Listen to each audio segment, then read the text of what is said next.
Papai está aqui, Luan. Papai não vai deixar você sentir fome, murmurou Samuel, enquanto apertava o pequeno bebê de 8 meses contra o peito, sentindo o calor da criança atravessar o tecido puído de sua camisa. Naquela noite, em um casebre de barro nos fundos de Vila Esperança, o silêncio era interrompido apenas pelo choro baixinho e enfraquecido de um bebê que já não tinha mais o que sugar da mamadeira vazia. Samuel olhou para a última lata de leite sobre a mesa capenga. Ela estava raspada, revelando o metal frio do fundo. Ele tinha apenas algumas moedas no bolso, o suficiente para um pão, mas longe de ser o bastante para o sustento que o filho precisava. O que Samuel não sabia, enquanto encarava a escuridão daquela estrada de terra vermelha, era que o destino estava prestes a colocar em suas mãos a vida da única coisa que seu maior inimigo amava. Algo inacreditável estava para acontecer, uma reviravolta que testaria não apenas a sua habilidade, mas a força do seu caráter diante do homem que destruiu sua família. Assista a essa história até o final, porque cada detalhe aqui mostra como o mundo dá voltas que ninguém consegue prever. Depois, me conta nos comentários, dando uma nota de 0 a 10 para o que esse pai foi capaz de fazer. E se essa história tocar o seu coração, se inscreva no canal para apoiar meu trabalho. Eu conto com você. Vila Esperança não fazia jus ao nome. No interior profundo do Brasil, onde o asfalto é uma lenda e a poeira vermelha tinge até a alma das pessoas, a esperança era um luxo que Samuel já não podia pagar. Ele era um homem de 30 e poucos anos com o rosto marcado pelo sol e mãos que conheciam cada segredo dos cavalos. Samuel era o melhor ferrador da região, um dom que corria em seu sangue, herdado do avô que dizia que os cavalos falavam com quem sabia ouvir. Mas hoje, aquelas mãos apenas tremiam de cansaço e revolta. Samuel vivia em um luto silencioso. Há menos de 1 ano, ele tinha o mundo em suas mãos. Tinha Maria, sua esposa, cujo sorriso iluminava o casebre mais que qualquer lâmpada. Mas o parto de Luan foi cruel. No meio da noite, as complicações vieram como uma tempestade. Samuel, desesperado, correu até o portão monumental da Fazenda Império, a maior da região, onde trabalhava há anos. Ele implorou ao coronel Everton que emprestasse a caminhonete da fazenda para levar Maria ao hospital da cidade grande, já que a ambulância local estava quebrada, como sempre. O coronel, um homem cujo coração parecia feito da mesma pedra que as cercas de sua propriedade, nem sequer desceu do alpendre. "O carro é para o serviço da fazenda, Samuel. Não sou motorista de peão", foi a resposta que ecoou sob a chuva. Maria não resistiu. Ela partiu antes de ver a cor dos olhos do filho, e Samuel foi demitido logo depois por ter gritado com o patrão em um momento de dor insuportável. Desde então, o vazio na vida de Samuel era preenchido apenas pelo peso de Luan em seu colo e por um objeto que ele evitava tocar. Um velho estojo de couro guardado em cima do armário. Dentro dele, ferramentas de ferraria gastas e pequenos frascos com ervas medicinais que o avô colhia na beira do rio. Aquele estojo era um símbolo de tudo o que Samuel fora e de tudo o que ele falhou em salvar. Ele sentia que, se não conseguiu salvar a própria esposa com o conhecimento da terra, não merecia mais usar aquelas ferramentas. Mas ele não imaginava que aquele mesmo estojo seria a sua única arma em uma guerra que estava prestes a começar. Enquanto Samuel contava moedas para tentar enganar a fome do filho, a poucos quilômetros dali, o clima na Fazenda Império era de ostentação e nervosismo. O coronel Everton caminhava de um lado para o outro em frente às estrebarias que pareciam palácios de cristal. Ali, protegida por ventiladores e fardos de feno importado, estava a joia da coroa, Eclipse, um garanhão negro imponente, avaliado em mais de R$1 milhão. Eclipse não era apenas um animal, era a tábua de salvação do coronel, que escondia de todos uma dívida milionária com um banco de fomento. O cavalo seria vendido para um grupo de investidores estrangeiros em 2 dias, e esse dinheiro era a única coisa que separava o coronel da ruína total. Mas havia algo errado, muito errado. Eclipse, que sempre foi a personificação da força, estava caído. O animal suava frio, os olhos revirados e a respiração curta, como se estivesse lutando contra um inimigo invisível dentro de suas próprias entranhas. O coronel gritava ordens, exigindo que os veterinários mais caros da capital chegassem imediatamente. Ele não se importava com a dor do animal. Ele se importava com o valor de mercado que estava escorrendo entre seus dedos. O que ninguém sabia, no entanto, era que o culpado pelo estado do animal estava ali mesmo, observando tudo com as mãos trêmulas escondidas nos bolsos. O filho do coronel, um jovem consumido por dívidas de jogo, tinha dado um estimulante proibido ao cavalo para que ele parecesse mais vibrante na pré-apresentação. A mistura química estava agora transformando o sangue do animal em veneno. Naquela noite, uma tempestade seca começou a castigar Vila Esperança. Raios cortavam o céu, mas a chuva não caía, apenas aumentava o abafamento e a tensão no ar. Samuel saiu de casa com Luan amarrado ao peito em um tecido surrado. Ele precisava de leite. No armazém do seu tião, o único lugar que ainda vendia fiado por pura caridade, o assunto não era outro. Dizem que o bicho do coronel está morrendo, comentou um trabalhador, limpando o suor da testa. O tal do Eclipse. O homem está louco. Trouxe médico de avião e nada. O cavalo não levanta mais. O diagnóstico é que o coração vai parar a qualquer momento, e o seguro já foi avisado para o sacrifício. Samuel parou no meio do corredor. Ele sentiu um soco no estômago. Ele conhecia Eclipse. Ele mesmo tinha ferrado aquele animal muitas vezes e sabia que ele era resistente como um carvalho. Mas as descrições dos sintomas, o suor frio localizado, o tremor nas orelhas, o jeito que o cavalo tentava morder o próprio flanco, não batiam com as doenças comuns que os veterinários de faculdade costumavam tratar. Aquilo era outra coisa. Era algo que ele vira seu avô tratar uma única vez, anos atrás, quando um animal ingeriu uma raiz tóxica misturada a um remédio de força. Ele vai morrer mesmo, continuou o homem no armazém. O coronel disse que se não tem cura, que matem logo para ele não perder o dinheiro do seguro. O coração de Samuel acelerou. Ele olhou para Luan, que dormia um sono inquieto em seu peito. Por que ele deveria se importar? O coronel deixou Maria morrer. O coronel o humilhou na frente de todos. Se o cavalo morresse, seria a justiça divina agindo, destruindo o orgulho do homem que não teve compaixão por uma mulher em trabalho de parto. Samuel deveria apenas pegar o seu leite e voltar para o seu buraco, deixando o império do coronel desmoronar. Mas havia algo naquela criança que ele carregava que o impedia de ser pequeno como o coronel. Samuel lembrou das palavras do avô. O dom que Deus te deu não é seu, Samuel, é de quem precisa. E o bicho não tem culpa da maldade do dono. Ele saiu do armazém sem o leite, pois seu tião não tinha o estoque que ele precisava. Mas ele não foi para casa. Ele caminhou até o fundo do quintal, pegou uma enxada e, sob a luz dos raios, começou a cavar perto das raízes de uma árvore antiga. Ele retirou dali um maço de ervas que ele mesmo cultivava no segredo da noite. Ervas que muitos chamavam de mato, mas que ele sabia serem milagrosas. Depois entrou no casebre e, pela primeira vez em meses, abriu o estojo de couro. O cheiro de ferro e bálsamo invadiu suas narinas, trazendo memórias dolorosas, mas também uma faísca de propósito que ele achava que tinha morrido com Maria. Vamos, Luan, disse ele, a voz firme agora. O papai vai mostrar para esse mundo que a nossa dignidade não tem preço, mas o nosso conhecimento vale ouro. Ele caminhou pela estrada de terra, os pés afundando na poeira, em direção às luzes brilhantes da Fazenda Império. Ele não tinha carro, não tinha dinheiro, e tinha um BP dependendo de cada batida do seu coração. Mas ele carregava a verdade, e a verdade era algo que o coronel Elwerton nunca conseguiu comprar. Ao chegar nos portões da fazenda, os mesmos portões onde ele fora rejeitado na noite mais triste de sua vida, Samuel foi barrado pelos seguranças armados. As luzes dos refletores cegavam seus olhos cansados. — O que você quer aqui, peão? Já não bastou a surra que a vida te deu? Desdenhou um dos guardas, reconhecendo o ex-ferrador. Samuel não baixou a cabeça. Ele ajeitou Luan no colo e disse, com uma calma que assustou os homens: o cavalo de R$1 milhão do patrão de vocês tem menos de 2 horas de vida. Os doutores da capital estão olhando para o rabo dele enquanto o problema está no sangue. Avisem ao coronel que o único homem que pode impedir o sacrifício de Eclipse está aqui no portão, e ele só vai falar uma vez. Os guardas riram, mas havia algo no olhar de Samuel, uma autoridade ancestral que os fez hesitar. Um deles pegou o rádio e comunicou a presença do ferrador demitido.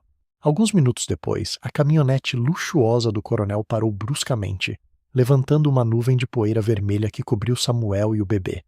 O coronel Elwerton desceu, o rosto vermelho de raiva e desespero. — Você tem muita audácia de pisar aqui, Samuel, rosnou o fazendeiro.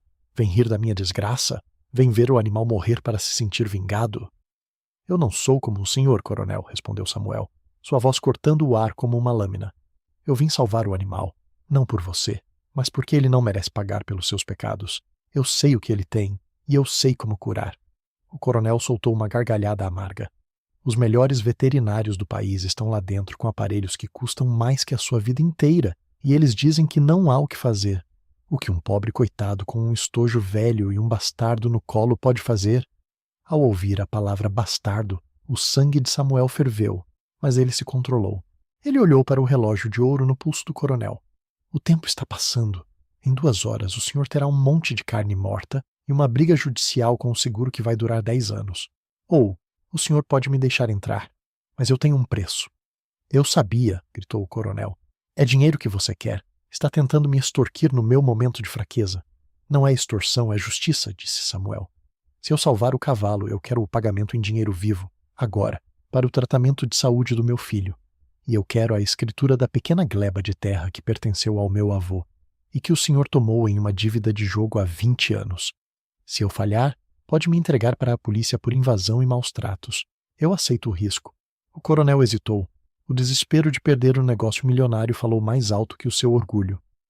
Ele olhou para o cavalo agonizando ao longe e depois para o homem à sua frente. Você tem 1 hora, Samuel. Se o cavalo morrer na sua mão, eu juro que você nunca mais verá a luz do sol. Abra o portão, ordenou Samuel.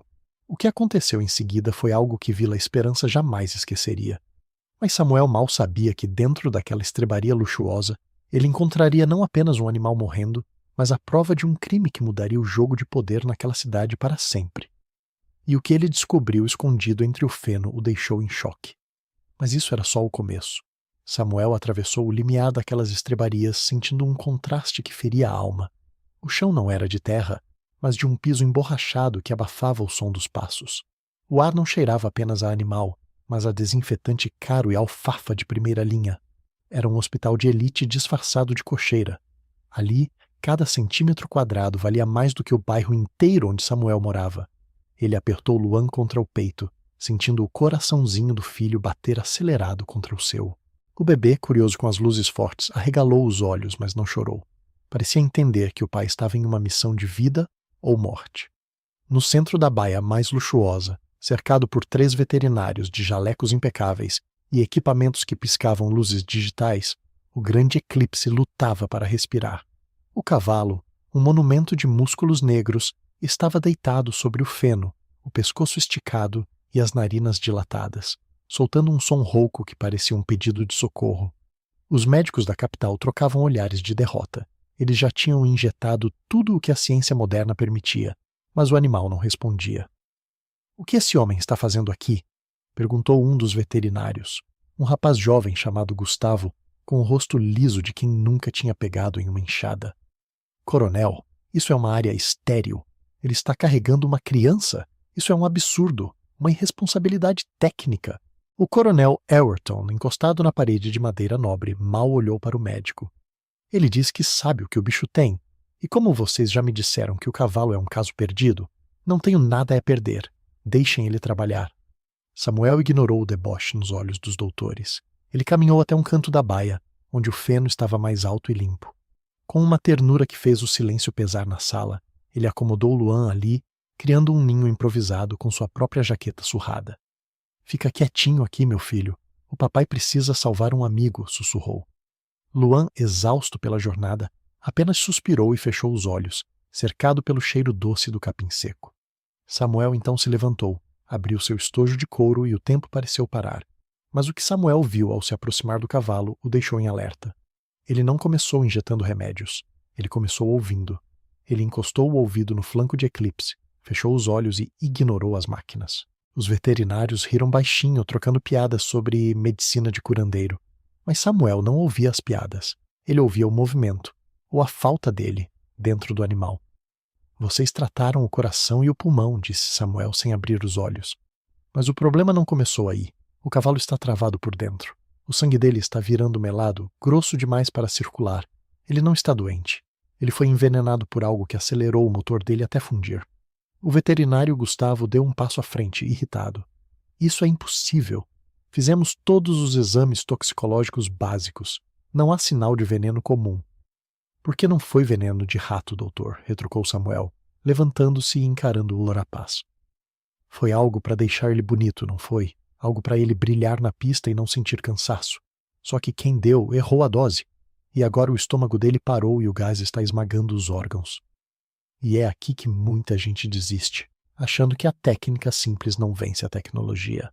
Mas Samuel sabia que a Terra tem segredos que os livros de Boston não ensinam. Ele pegou um dos frascos de seu avô, um líquido escuro e denso, feito de raízes fermentadas debaixo do chão por 7 anos. Ele precisava que o cavalo bebesse aquilo, mas Eclipse já não tinha forças nem para engolir. A tensão na baia era quase palpável. O coronel olhava para o relógio a cada 30 segundos. O seguro seria acionado à meia-noite, e faltava pouco mais de 1 hora. Se o cavalo morresse após esse prazo sem o laudo de sacrifício, o prejuízo seria total. Mas Samuel não estava pensando no dinheiro do coronel. Ele estava pensando na vida que pulsava fraca sob suas mãos. Preciso que segurem a cabeça dele, ordenou Samuel. Agora! Os veterinários hesitaram, mas o coronel deu um grito que os fez pular. Enquanto eles seguravam o garanhão, Samuel começou a massagear um ponto específico no pescoço do animal, uma técnica de relaxamento muscular que ele aprendera com os antigos ferradores de tropa. Devagar, com uma paciência de quem não teme o tempo, ele introduziu o líquido na boca de Eclipse. O animal teve um espasmo, as patas tremeram, e por um momento, todos acharam que seria o fim. Mas havia algo naquela cena que ninguém conseguia explicar. Enquanto Samuel trabalhava, suado, com a camisa manchada de terra e saliva, ele parecia estar em oração. Ele conversava com o cavalo em um tom de voz que só os dois entendiam. E foi nesse momento, enquanto buscava uma toalha limpa no fundo de uma caixa de ferramentas que estava aberta perto da baia, que a mão de Samuel tocou algo estranho. Escondido entre os panos e o feno, no fundo da caixa que pertencia ao filho do coronel, havia um pequeno frasco de vidro azul, quase vazio. O rótulo estava em alemão, mas o desenho de um raio vermelho era inconfundível. Samuel sentiu o sangue gelar. Ele reconheceu aquele símbolo. Era um estimulante cardíaco proibido até para competições internacionais, conhecido por causar paralisia digestiva súbita se não fosse acompanhado de uma hidratação específica. Samuel olhou para o fundo da baia, onde o filho do coronel, o jovem Rodrigo, observava a cena com o rosto pálido e as mãos inquietas. Rodrigo desviou o olhar imediatamente. Naquele segundo, Samuel entendeu tudo. Não era uma doença misteriosa. Era um crime por vaidade. O rapaz tinha tentado turbinar o cavalo para a venda e agora o animal estava pagando o preço. Samuel guardou o frasco no bolso do seu próprio estojo. Ele não disse nada. Não ainda. Ele precisava que Eclipse vivesse primeiro. Se ele revelasse a verdade agora, o coronel, em um acesso de fúria, poderia expulsá-lo dali antes que o tratamento fizesse efeito, e Eclipse morreria por causa do orgulho de 2 homens. "O que você está fazendo agora?" perguntou o coronel aproximando-se, vendo Samuel preparar uma compressa de ervas quentes. "Estou fazendo o que o senhor deveria ter feito com as pessoas que trabalham para o senhor, coronel", respondeu Samuel, sem olhar para trás. "Estou dando dignidade ao sofrimento dele. O calor vai fazer o sangue correr de novo." As horas passavam como se fossem minutos. Os veterinários já tinham se afastado, sentados em bancos de couro, apenas esperando o cavalo dar o último suspiro para preencherem a papelada. Luan continuava dormindo no feno, um anjo em meio ao caos. A tempestade seca lá fora parecia ter dado uma trégua, mas o calor dentro da estrebaria era sufocante. De repente um som rompeu o silêncio. Foi um ruído baixo, vindo das entranhas do cavalo. Um movimento. Samuel sorriu pela primeira vez. Ele sabia o que significava. O sistema digestivo de Eclipse estava voltando à vida. "Ele vai levantar", disse Samuel, a voz rouca de cansaço. "Não seja ridículo", retrucou Gustavo e o veterinário. "Os níveis de lactato dele estão nas alturas. Ele não tem força nem para manter os olhos abertos."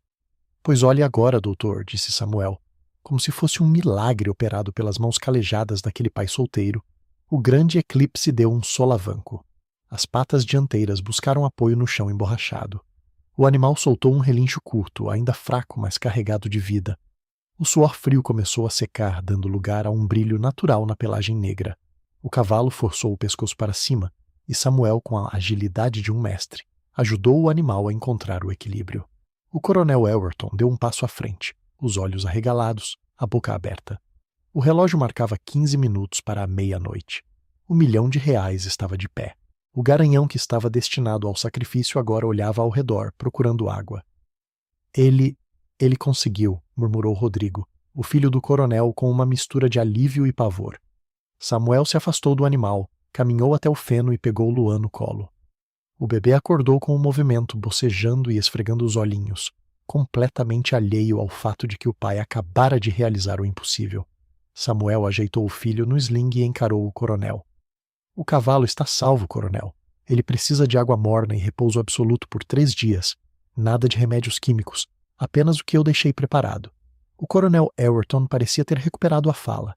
A arrogância voltou ao seu rosto em segundos. Muito bem, peão. Você teve sorte. Vou mandar o meu secretário fazer um cheque para você amanhã. Não haverá amanhã para esse pagamento, coronel, disse Samuel, sua voz subindo de tom, ecoando pelas vigas de madeira da estrebaria. O senhor assinou um acordo.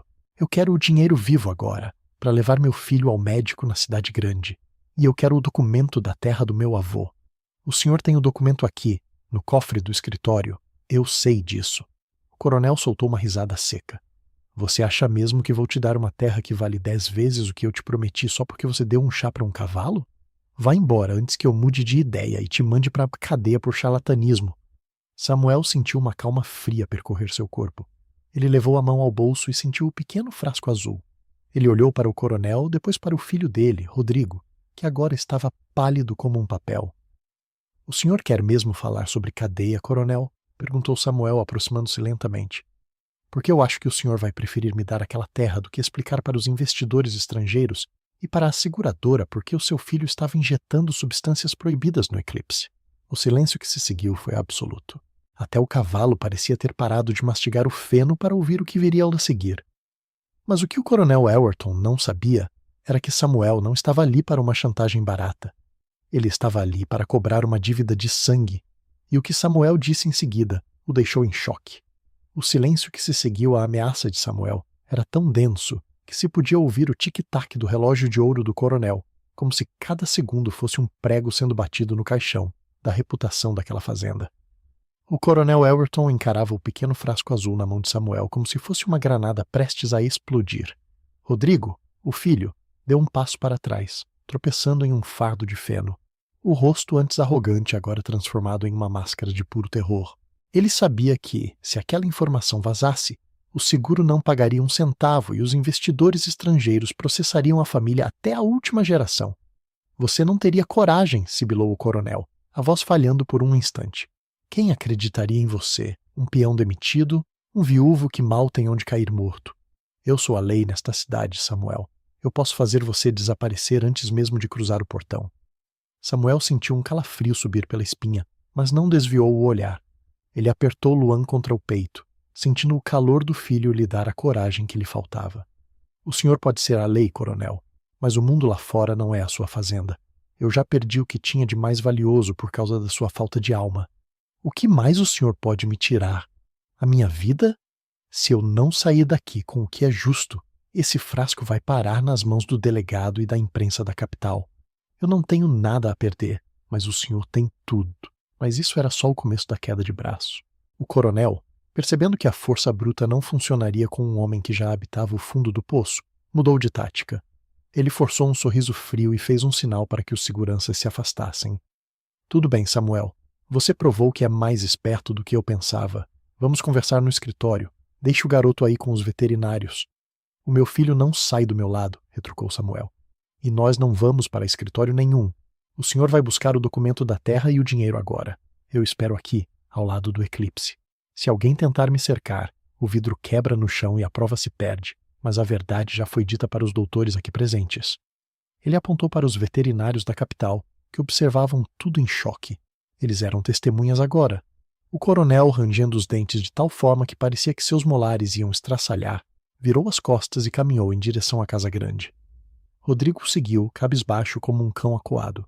Enquanto esperava, Samuel sentiu o cansaço o atingir como uma marreta. Suas pernas tremiam. Ele se sentou em um banco de madeira, mantendo os olhos fixos na entrada da estrebaria. Foi então que uma figura pequena e silenciosa se aproximou. Era a Dona Rosa, a antiga cozinheira da fazenda, uma mulher que vira Samuel crescer e que conhecia as dores de cada trabalhador daquela terra. Tome, meu filho, sussurrou ela, entregando-lhe uma caneca de café quente e um pedaço de bolo de milho embrulhado em um pano limpo. Dê um pouco para o pequeno Luan, Ele precisa de força. E tome cuidado. O coronel é como uma cobra ferida. É quando ela tem mais veneno. Obrigado, Dona Rosa, disse Samuel, a voz embargada. Eu só quero o que era do meu avô. Só quero dar um teto digno para esse menino.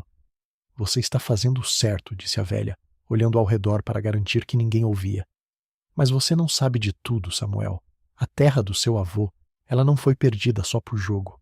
O coronel falsificou a assinatura do velho no leito de morte dele. Eu estava lá. Eu vi o tabelião recebendo um maço de notas para fechar os olhos. O documento que ele vai te entregar agora é a sua vitória, mas a culpa dele é muito maior do que você imagina. Essa revelação caiu sobre Samuel como uma tempestade. Ele achou que estava apenas recuperando um bem, mas agora percebia que estava diante de uma injustiça que atravessava gerações. A vontade era de gritar, de invadir a casa grande e exigir justiça por todos os anos de pobreza que sua família enfrentou enquanto o coronel engordava o gado em terras roubadas. Mas ele olhou para Luan, que agora mastigava um pedacinho do bolo com suas gengivas miúdas, e respirou fundo. A prioridade era a sobrevivência. 10 minutos depois, o coronel voltou. Ele trazia uma pasta de couro velha e um envelope pardo volumoso. Jogou ambos sobre uma mesa de arreio próxima a Samuel. Aqui está a escritura e 10 mil reais em espécie. É o triplo do que um ferrador como você ganharia em um ano. Agora, me entregue o frasco e suma da minha frente. Se eu te vir em Vila Esperança depois de amanhã, eu não respondo por mim. Samuel pegou a pasta com as mãos trêmulas. Ele abriu a escritura e viu o nome de seu avô, o selo do cartório e a descrição da pequena gleba de terra. Um pedaço de chão com uma nascente e terra boa para o plantio. Ele conferiu o dinheiro. Era o suficiente para os exames de Luan e para comprar as primeiras mudas e ferramentas. Ele estendeu o frasco azul para o coronel, mas, no momento em que os dedos do fazendeiro tocaram o vidro, Samuel não o soltou imediatamente. Ele puxou o coronel para perto, até que seus rostos estivessem a poucos centímetros. O senhor acha que o dinheiro paga o que o senhor fez? O senhor acha que esse papel limpa a morte da minha Maria? Perguntou Samuel, a voz baixa e vibrante de uma raiva contida. O senhor salvou o seu cavalo de R$1 milhão, mas perdeu a última gota de respeito que alguém nesta terra ainda tinha pelo senhor. Eu vou embora, mas a verdade vai ficar aqui dentro desses portões, sussurrada em cada canto da senzala que o senhor chama de fazenda. Samuel soltou o frasco. O coronel o agarrou com ganância e imediatamente jogou-o no chão, esmagando-o com o salto de sua bota de couro de jacaré. Pronto, agora é a sua palavra contra a minha, miserável! Saia daqui agora! Samuel não disse mais nada. Ele pegou sua pasta, seu estojo de ferramentas e o pequeno Luan e caminhou em direção à saída. Ele não olhou para trás. Ele atravessou o portão monumental, mas desta vez não era mais o peão humilhado. Ele era um proprietário de terras. No entanto, ele sentiu que estava sendo seguido. Enquanto caminhava pela estrada de terra sob a luz pálida da lua, o som de um motor potente começou a ecoar atrás dele. Faróis altos cortaram a escuridão, cegando Samuel por um instante. Ele saiu da estrada e entrou no mato, protegendo o rosto de Luan com o corpo. Uma caminhonete preta, sem placas, passou em alta velocidade, freando bruscamente alguns metros à frente. Eles não iam me deixar sair tão fácil, pensou Samuel, o coração batendo na garganta. Ele percebeu que o coronel não tinha intenção de deixá-lo chegar à cidade com aquele dinheiro e aquela escritura. O perigo era real e imediato. Samuel conhecia aquelas matas como a palma de sua mão. Ele sabia que havia uma trilha antiga que levava até as ruínas da casa de pau a pique do seu avô, no coração da gleba de terra que agora lhes pertencia. Era um caminho perigoso, cheio de espinhos e cobras, mas era a sua única chance de despistar os capangas do coronel. Ele correu. Correu até seus pulmões queimarem, sentindo o suor lavar a poeira vermelha de seu rosto. Luan, assustado com o movimento brusco, começou a chorar. Xiii, meu pequeno, papai está aqui. Papai vai nos proteger. Ele alcançou as ruínas da velha casa bem no momento em que ouviu as portas da caminhonete se fecharem na estrada principal. Gritos ecoavam na noite. Homens armados estavam procurando por ele. Samuel entrou no que restava da sala da casa de seu avô, um lugar que cheirava a terra úmida e memórias. Ele se escondeu em um porão oculto, um espaço que o avô usava para guardar sementes e que ficava debaixo de algumas tábuas podres. Ali, no silêncio absoluto do esconderijo, enquanto ouvia os passos pesados dos capangas sobre sua cabeça, Samuel abriu novamente o seu estojo de ferramentas de ferraria. Ele precisava de algo para se defender, mas encontrou algo muito mais poderoso. No fundo falso do estojo, escondido entre as ervas secas, havia um diário amarelado do seu avô. Mas o que estava escrito naquela última página, datada do dia da morte do velho, era algo que Samuel nunca poderia imaginar. Não era apenas um diário de ferrador, era um registro de dívidas que o coronel tinha com metade da região, incluindo provas de um golpe financeiro contra o próprio governo que poderia colocar o fazendeiro atrás das grades por décadas. E ele achou que estava tudo resolvido com aquela escritura. Não poderia estar mais enganado. O que ele tinha nas mãos agora era o poder de destruir o império do coronel de uma vez por todas. Mas o custo disso poderia ser a sua própria vida e a de seu filho. Samuel sentia o cheiro do papel envelhecido misturado ao aroma de terra do porão. Ele não ia apenas fugir como um animal acuado. Ele tinha em mãos a prova de que sua família não foi apenas pobre, mas foi roubada de sua dignidade. O diário de seu avô não era apenas um caderno de anotações, era uma sentença. Enquanto os capangas do coronel batiam as portas da caminhonete lá fora, Samuel apertou Luan contra o peito e tomou uma decisão. Ele não se esconderia mais. Se era para cair, que fosse lutando pela verdade. Mas ele não ia apenas fugir. Na manhã seguinte, quando os primeiros raios de sol começaram a atingir a poeira de Vila Esperança de um laranja vivo, o clima na Fazenda Império era de celebração forçada. Os investidores estrangeiros já estavam lá, prontos para assinar a compra de Eclipse por R$1 milhão. O coronel, com um sorriso de plástico e um terno que custava mais que o bairro de Samuel, erguia uma taça de espumante. Ele achava que o perigo tinha passado. Ele achou que o frasco esmagado era o fim da história. Não poderia estar mais enganado. O que aconteceu em seguida mudou Vila Esperança para sempre. Samuel apareceu no portão da sede. Ele não estava sujo ou curvado.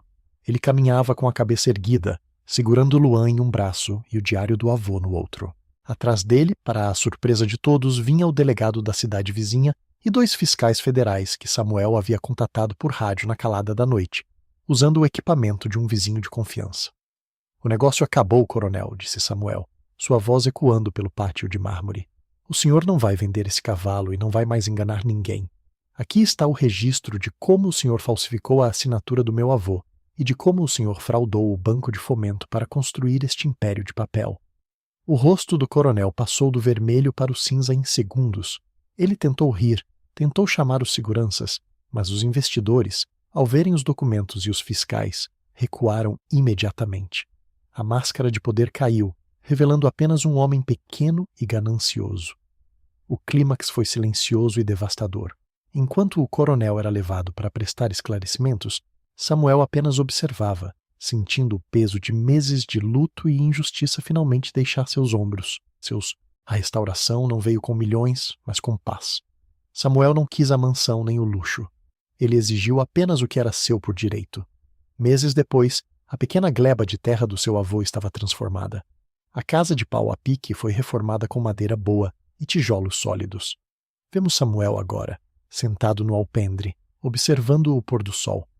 Luan, já dando seus primeiros passos na grama verde, segura uma pequena ferradura de latão, um brinquedo que o pai fez para ele. O símbolo final de tudo isso é o velho estojo de couro. Ele não está mais escondido em cima do armário. Ele está aberto, limpo, sobre uma bancada de trabalho. Samuel voltou a ser o melhor ferrador da região, mas agora ele trabalha para si mesmo, ensinando aos outros que o conhecimento da terra é a maior riqueza que um homem pode ter.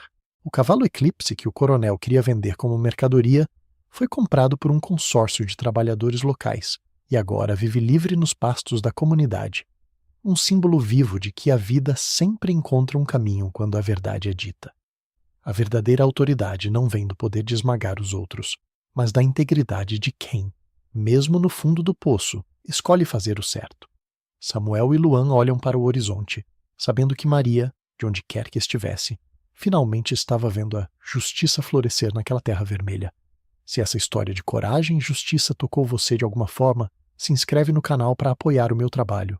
Eu prometo trazer histórias assim com frequência, para mostrar que no fim, o bem sempre vence. E me conta aqui nos comentários de 0 a 10 que nota essa história merece. Eu leio cada um de vocês. Até a próxima!